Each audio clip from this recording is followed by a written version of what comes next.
Hello and welcome back to Student Hub Live. Well, it's our infamous Wheel of Ologies quiz, one of my favourite activities of the academic year that we often do at Freshers. And I think that's been one of the big pulls here for lots of continuing students who've come to join us tonight. So I like this best because I always invite Professor of Planetary Geosciences, Dave Rothery, to be the quizmaster. So I can pretty much sit back and spin my Wheel of Ologies and keep tabs on the scores, which I'm not normally very good at. And HJ will talk to Team Home about how you can organise that as well. But Dave, welcome back to the Wheel of Ologies quiz. How are you? Thank you, Karen. It's lovely to be here. I'm very pleased to be here. You've got me in between news broadcasts because we're flying past Mercury this very night for the first time ever with our European Space Agency mission. So it's an exciting time for me. But anyway, you have my undivided attention for the next half hour. Brilliant. So Dave, do you want to fill us in on how the quiz works and introduce our wonderful teams who come to play along? I will do. Well, how the quiz works. It's a wheel of ologies. You see the wheel behind Karen there, and there are 6 ologies written on it. Agnotology, epistemology. I'll introduce each ology when it happens to come up. So we spin the wheel to choose an ology, then I ask a question, and the answer I'm going to want from each team, and that includes people at home, is A, B, C, or D. If you're watching at home on widgets, you'll have the choice, and you should vote for the answer before I reveal it, and HJ will tell us how well Team Home is doing. And we've got 2 teams competing on screen, but there's a kind of staff team who also like to be known as Open All Hours, and there's a students team, USA people really, which apparently like to be called Got an Allergy. So if you hear any sneezing, it'll be them. Shall we introduce the team? Student team in the blue corner. Got an allergy. Ian, please introduce yourself. Hi, everybody. What do you want me to say? I'm Deputy President of the Student Association. Good evening, all. And your colleague, Patrice. Hi, everybody. Vice President, Equality, Diversity and Inclusion, and I am bucking it. Yes, I don't know what I'm doing no more. It'll be fine. And in the red corner, Open All Hours, John. Hi, everybody. Welcome to the quiz. My name's John Butcher. I'm Director of the Access and Open Programs at the university, and I'm geared up for this evening. And your colleague is Leanne. Hello, everyone. I'll raise my glass to you as well, like John did. So I'm Leanne Daniels, and I'm Assistant Director in the Pro-Chancellor's Office for Students. And I'm also an OU student as well. Okay, now when I read out the questions, the first person to buzz in gets a chance to answer it. And if you get it wrong, it goes across to the other team. And I'm meant to tell the difference between your buzzers. Can I please hear the staff team's buzzer sound? Okay, well, you've each got an identical boing. So if it's a boing, it's the staff team. Thank you. And the Got an Allergy students team, may I hear your sounds, please?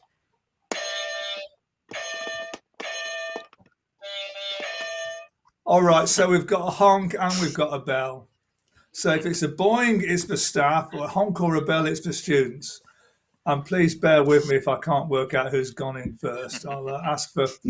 I'll ask Karen to adjudicate if I can't decide. So that'll stop you laughing, Karen. I think we're probably ready to go, aren't we? With people have met HJ, he'll come in telling us how Team Home is doing. Shall we start? We spin that wheel. See, Karen, you're not having to spin the wheel. You have somebody off camera doing it for you now. Is that right? No, I don't.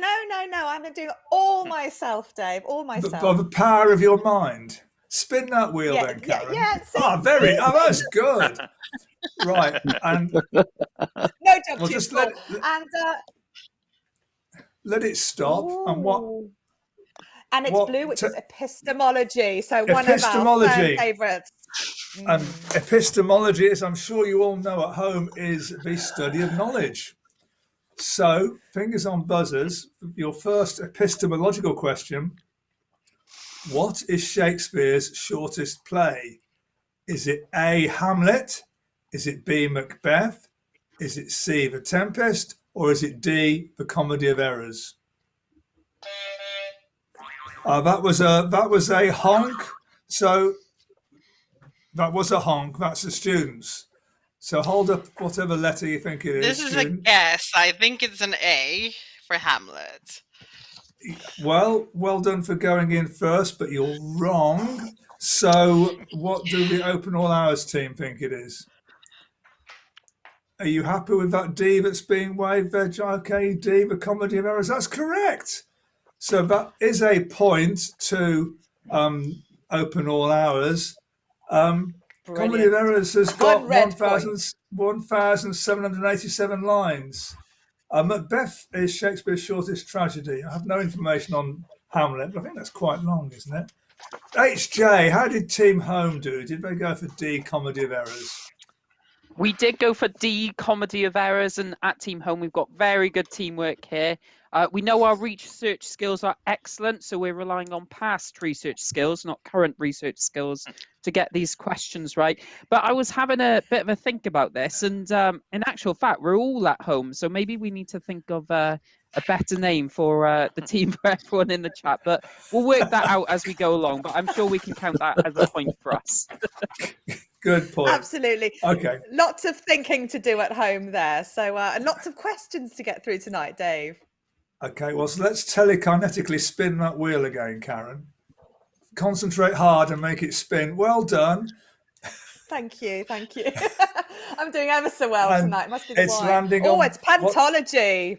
Pantology, which is a systematic view of all branches of human knowledge.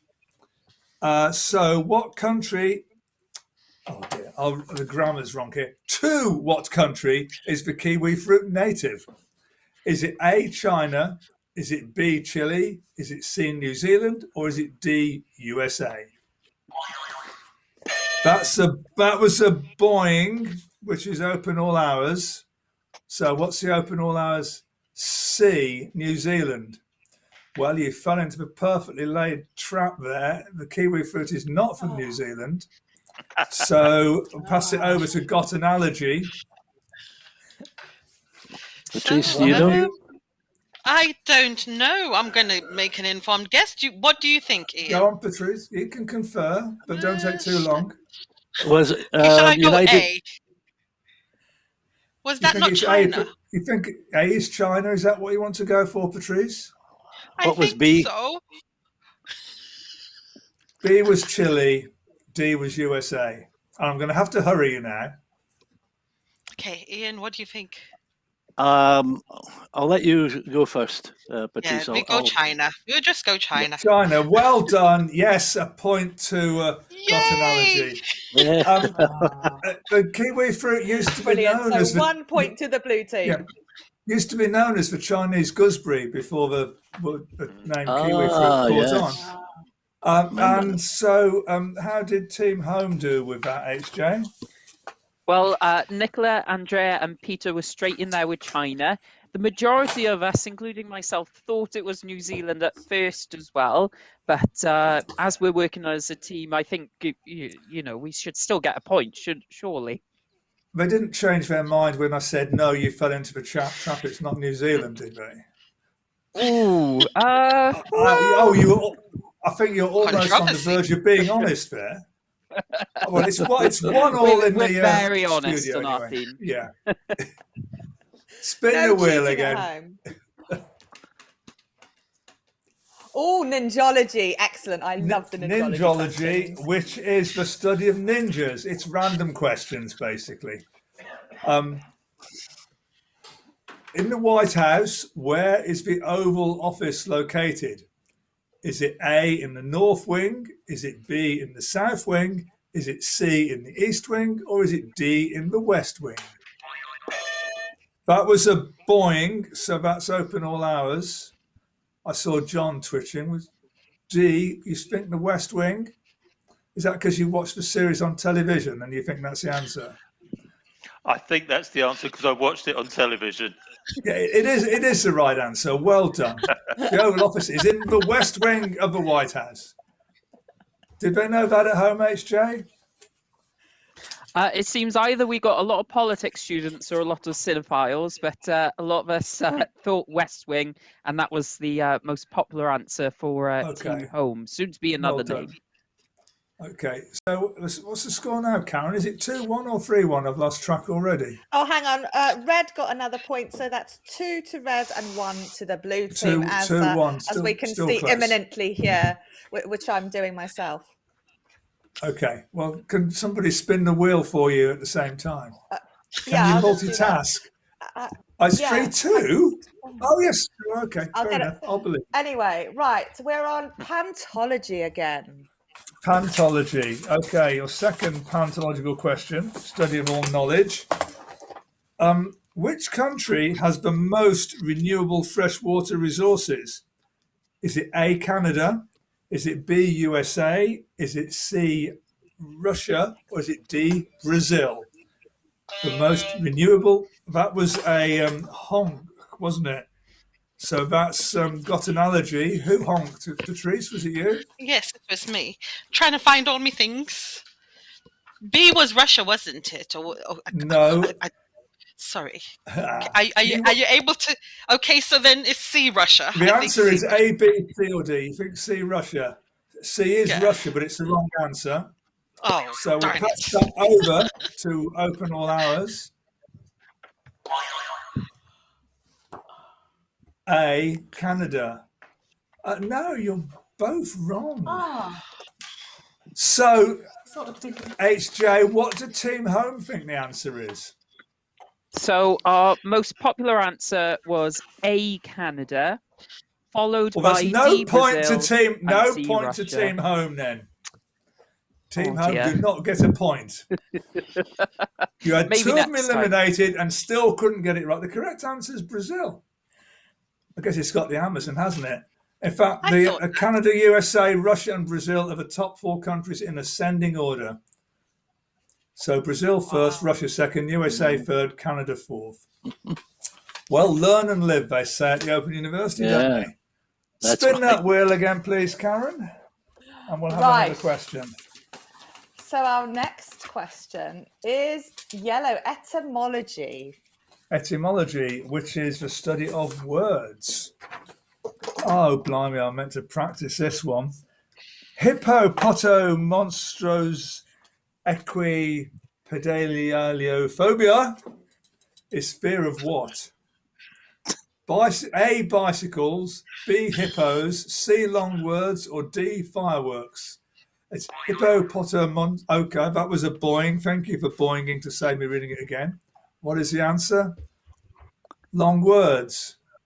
Yes, correct. Wow. It's an artificially invented word basically, but you can construct an etymology which does kind of come out as that fear of long words. So are they scared of long words at home, HJ? Definitely scared of long words. That was our most popular answer. And Louisa just thought, how cruel is that? Very I think cruel, we should move swiftly on from that one.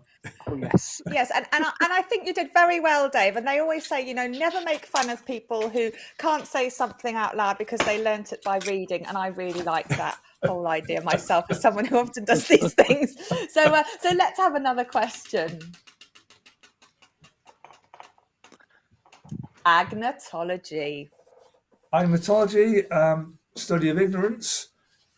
What is the only major city located on 2 continents? Is it A, Cairo? Is it B, Moscow? Is it C, Istanbul? Or D, Reykjavik? That was a boing, which is open all hours. C, and what do you think C is, John? Istanbul. Is the right answer. Yeah. And what continents is Istanbul on? Europe and Asia. Yeah. No extra points for that, but well done. So that's a point to you. And Team Home, did they know about Istanbuls from their Constantinoples? Well, I think we're going to get bonus points because our widget says about speeches and Shakespeare's plays, and Emma and Tom did say Istanbul for our team, and we've already got another answer in the bank for when Shakespeare's question comes up. Oh dear. So I think we're doing well. 2 questions at once we're tackling here. And how are you getting on Um, thinking of another name, speaking of more stuff you've got on your to-do list at home? Well, we've got 2 names so far, which there's a lot of agreement that these may be our top ones. We've got Team Chatterbox from Kelly, and Natasha suggests Student Home Live, which I quite like that. It's very apt. But we'll see if we get any more suggestions for Team Home by the end of today. What about Team Google? We'd never use Google. Our research skills never get tested on the quiz. We know that now. Other search engines are available. Spin that wheel, Karen.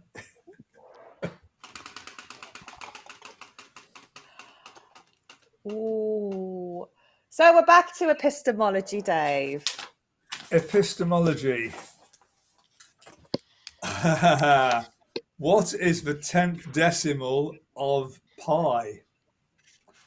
Is it A9? Is it B7? Is it C5? Or is it D? Sorry, I'll say that again. A9, B7, C6, D5. 10th decimal of pi. That was a Boeing. What's your guess, John? 5, have to be 5. You're holding up B. B is 7.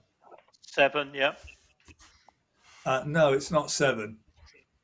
So I'll pass it over to Got Analogy. Ian, Do you know, Patrice? I Nope. think it's 5. go I think go it's for 5. it. Oh, try 5, Dave. So I want All to I hear know A, is B, C, or 314. D. Oh, well, whatever 1 5 is. What was... Wait, so I've read the A answer was- out to other people. A I've read it. It's A9, B7, C6, D5. D. D. D, yes, you get a point. I think it's 5, you said. Do you actually know pi to a number of I decimal know places? who does that, Well- Ian. I'm so proud of you. Well, it can't be 9 or 7 because it would be rounded up to the next one, wouldn't it? Hmm. Right. That's so that's my logic.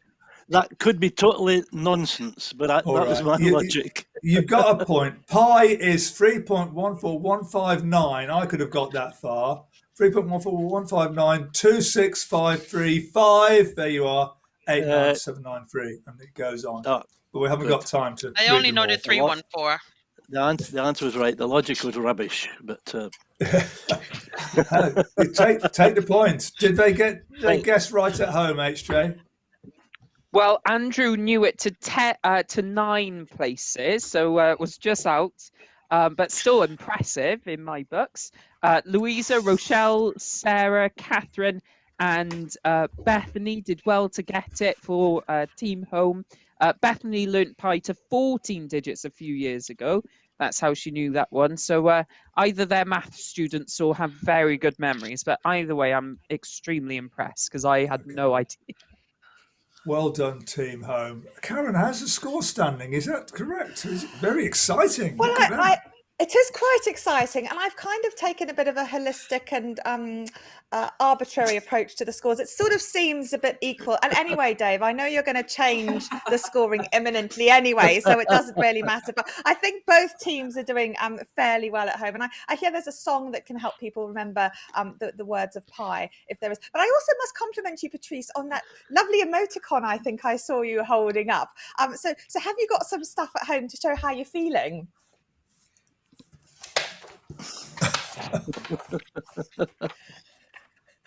Cool. Well, that's very I clever. so do. That's very clever. A picture tells 1,000 whatever it is. Anyway, yeah. So let's do some more questions, Dave, shall we? Yeah, spin the wheel, please. I Give am. us a colour we haven't And had. we're on. I don't know what colour haven't we Orange. had? I think we've had them all. Never- Oh, well, there we are. Then we've got zoology. Zoology. We haven't had zoology before. Okay, what colour skin do polar bears have? What colour skin do polar bears have? Is it A, grey? Is it B, white? Is it C, black? Or is it D, pink? That was a bell. That's students. Ian, you go for it.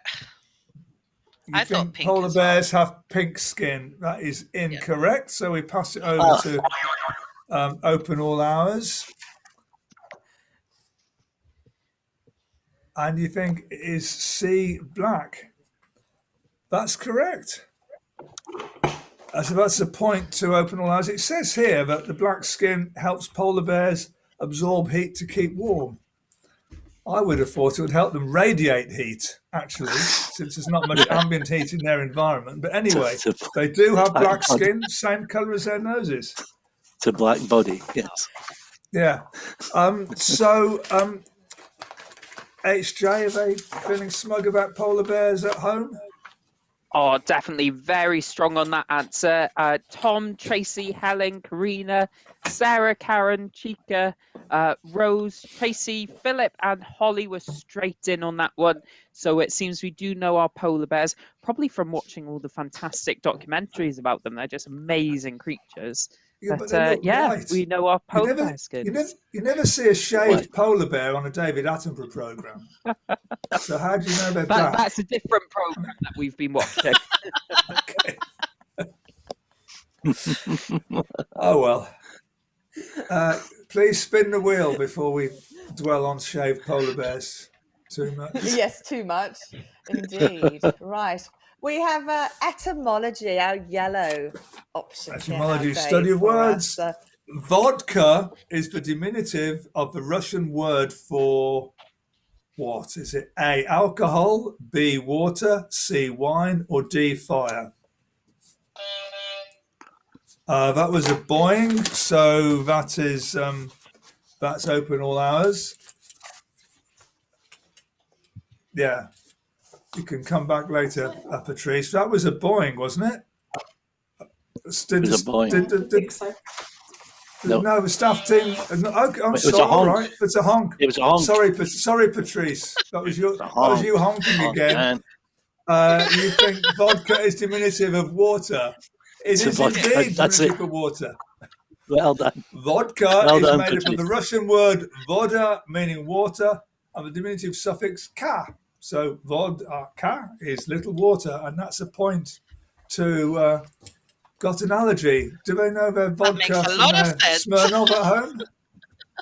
Well, as soon as this question came up, I did expect we'd do well, especially because some name suggestions have become from Tessa, Team Tipple, Lindsay, Team Wine, and a few people suggested Team Hungover in the morning. But yes, the majority of us thought it was water, including Brian, Holly, Sarah, and Rebecca.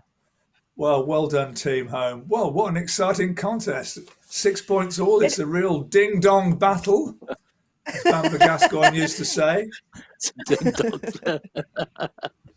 Let's have another question. So spin the wheel and we'll choose a category.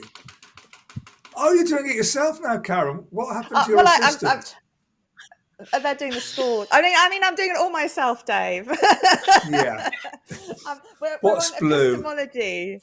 Epistemology is our blue question. So yes, we'll have a straight from vodka to epistemology. Okay. Indeed. What's the currency of Hungary?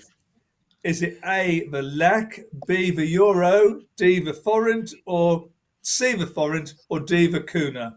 Lek, euro, forint, kuna. That was a Boeing, wasn't it? So that's open all hours. I can't see what else. Is that a C for the forint? Correct. Point to open all hours. The lek is the currency of Albania and the kuna is the currency of Croatia, it says here.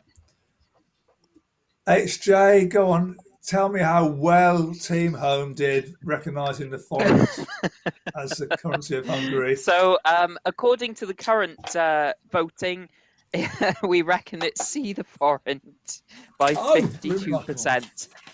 So if we do it as a democracy, we've done well. Did you spin the wheel while I wasn't looking? What's the green question?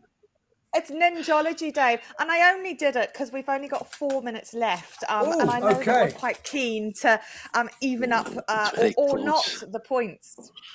Okay, well, there's 1 point in this. We could draw level, couldn't we? Okay. Of what bird was Alfred Hitchcock scared? No, sorry. What was Alfred Hitchcock scared of? A, birds, B, eggs, C, showers, or D, the dark? That was I'm gonna do that this. was a honk. That was a honk. Birds, eggs, showers, the dark. What are we holding up? Birds. Well, no, it's not birds, even though I read the word birds I out by know. mistake. I did that on purpose. He made a movie called The Birds, didn't he? Like I I said, remember birds that. is wrong. So this would put staff team 2 points ahead if you get it right, staff team. What do you reckon? Eggs, showers, or the dark? B, C, or D? Are you going, Leanne? Yeah, should we go D? What do you reckon? I was going to go D. Yeah, I was going to go D. Yeah, let's do that. We're going D. Alfred Hitchcock was not scared of the dark.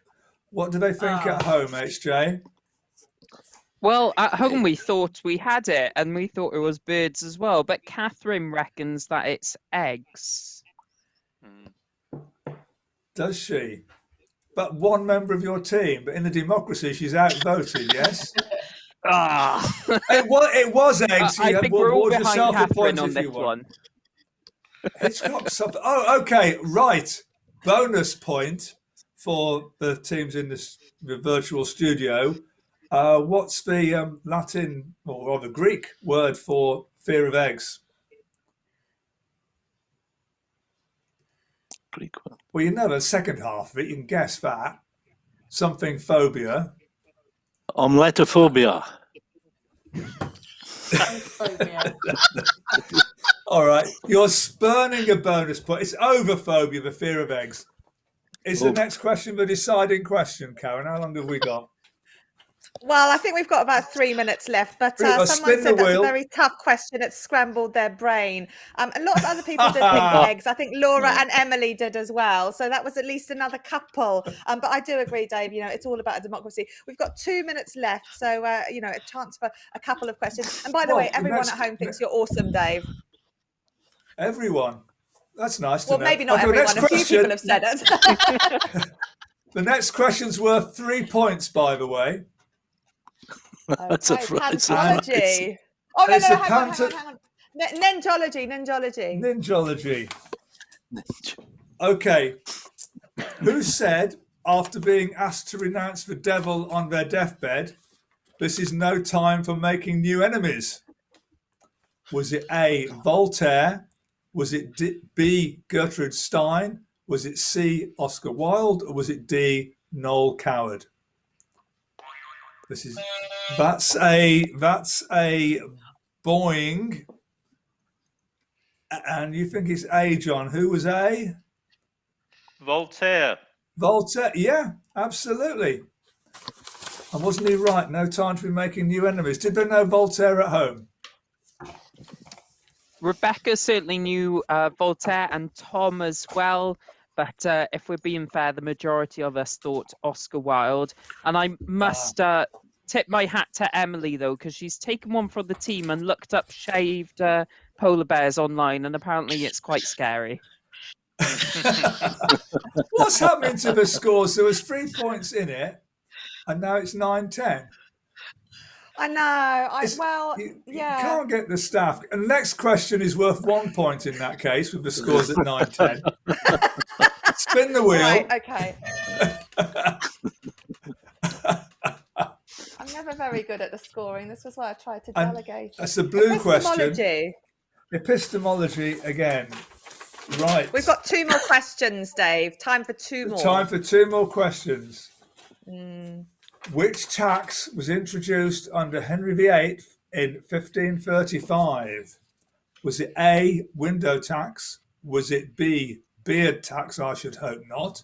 Was it C, hat tax? Or was it D, fireplace tax? Window, beard, hat, fireplace. Which tax? That's a honk, isn't it? Is that you, Patrice? What do you think Henry VIII wanted to tax? And I'm going to make it very intelligent. Can you see my glasses? Very intelligent. Yeah. Yes. At a B, which is a beard empty glass. A beard tax. It was. Oh, The amount see, collected by the monarch. Yeah. Well done. They're lens-free. They work. It says here the amount collected by the monarch increased with the beard growers standing in society, making facial hair a status symbol. Well, that's as it should be, isn't it, Ian? Pretty cool. I Dave, thought you I said heard that beard tax. question I heard beard tax as well. Yes, yeah. Okay. So it's now gone to 10-11, has it? Did they get beard tax at home, HJ, before we go to the final question? We did get beard tax. The majority wins again, so I think that's a point for Team Home. And what I've noticed is that as soon as you tell people not to look up something online, that's what they do. So Chloe, Claudia, and Harrod and Rochelle made the mistake of also looking up shaved polar bears online. So please, no more. I'm going to have to look it up myself now. So magically the scores have gone to 10-11, which I don't believe. Have we spun and landed on yellow? I have. I've done it, and we've ended on yellow, which is etymology. I thought best to avoid any zoology questions on the basis of the You don't polar want bears. any more polar bears. So polar bears. etymology. No, or any similar.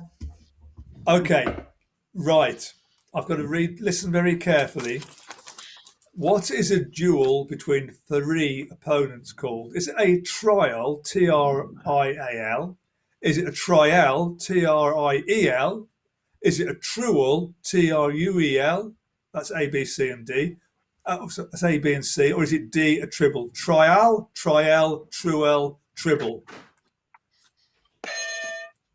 That's a bell. So was that Ian? You think it's B, a trial? No, it's not. So this could decide who wins. Open all hours. What do you reckon? Trial or tribble? I'm feeling Oh, A. You're feeling Go on A? then, go. Okay, let's go with A.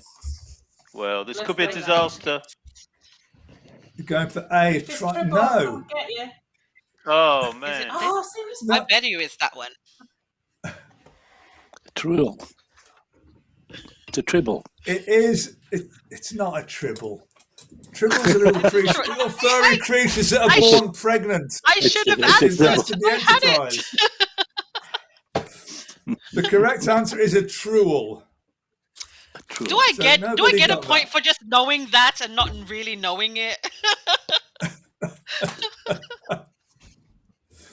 Did they get truel at home, HJ? We did, according to the vote, 63% of us. And I am getting into a bit of trouble, but just to let Team Home know that sometimes the video is about 20 seconds behind. So I'm reading the scores as I see them, and sometimes they might change by the video. But yes, in this case, 63% of us got true. And I was hoping for it to be tribble, because I think if anyone's like me and Patricia, you know how cute they are. So you got into trouble with tribbles. Which is the name of the episode in which the tribbles appeared. And everyone remembers that famous crossover episode as well, Deep Space Nine. That was amazing. But anyway, let's not nerd out now. We've got to see if we've got to add up all our points from Team Home. Nobody scored any points in the virtual studio then. So, Karen, what's the final score? Well, they remain the same with our open all hours on 10 and got an allergy winning at 11. But I bet Team Home have won as usual, lol. Yeah, HJ, I think we just wait to see whether anyone's actually been keeping track of the scores or even got a better name.